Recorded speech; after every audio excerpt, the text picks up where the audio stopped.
রাজ্যে পরোক্ষে জরুরি অবস্থা জারি রয়েছে, যে কোনো অজুহাতে বিরোধীদের কণ্ঠরোধ করা হচ্ছে। অভিযোগ রাজ্য বিজেপির মুখপাত্র শ্রমিক ভট্টাচার্যের। দেখলেন না গতকাল সুকান্ত মজুমদার একজনের সঙ্গে দেখা করতে গিয়েছিলেন, একজন প্রথিতযশা চিকিৎসক, অনাবাসী ভারতীয়। আজকে তার বাড়িতে যাওয়ার জন্য সুকান্ত মজুমদারকেও গ্রেপ্তার করা হলো, তাকেও গ্রেপ্তার করা হলো।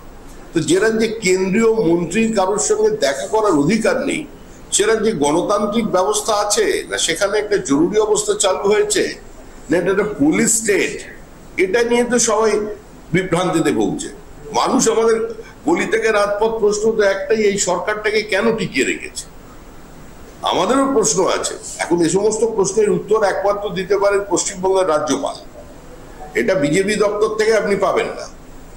এটা আপনি যদি রাজভবনে গিয়ে ওনাকে জিজ্ঞাসা করেন, আর ওনার সঙ্গে তো ঘনিষ্ঠতাও আছে, হাতে খড়ি নিয়েছিলেন উনি, তা উনি বলে দিতে পারেন।